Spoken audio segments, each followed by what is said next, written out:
27 февраля в Санкт-Петербурге прошел День Арктики. Торжественное открытие мероприятия состоялось в здании президентской библиотеки имени Бориса Ельцина. Подробности в материале Айсены Бурнашовой.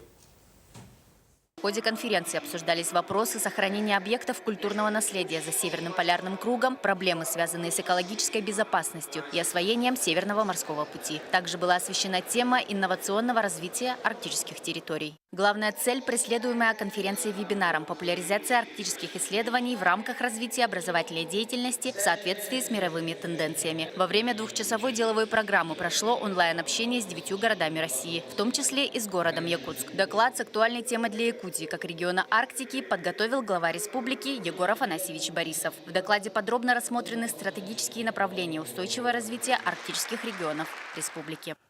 Говоря об Арктике, нельзя не упомянуть огромный энергоресурсный резерв этого региона. Это около 20% мировых запасов нефти и газа.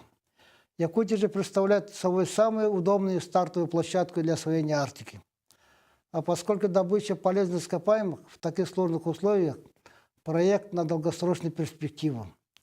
Параллельной задачей становится транспортное обустройство территорий. Большинство докладов представлено молодыми исследователями и студентами Сибирского федерального университета города Красноярск. В ходе работы конференции участники узнали новую информацию про проекты в арктических регионах, про подводную сейсморазведку на арктическом шельфе и про экологическую безопасность, за которой теперь можно следить по иммиграции дикого северного оленя. Конференция-вебинар имеет образовательное направление, поэтому среди участников, так же как и среди докладчиков, присутствовало много студентов вузов Санкт-Петербурга. Находясь в Антарктиде, я осознал, что действительно надо заниматься изучением арктического региона, потому что там очень слабая инфраструктура.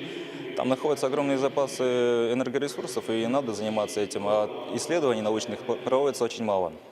И поэтому нам надо стремиться к развитию этого региона. Он экономически очень важен для России. Эта конференция прошла под девизом «Будущее за Арктикой». Событие стало одним из ключевых научно-образовательных мероприятий, посвященных развитию северных территорий, и утвердило Арктику как зону мирного взаимодействия и сотрудничества. Айсена Бурнашова, Егор Максимов, Лидия Андросова, НВК «Саха», Санкт-Петербург.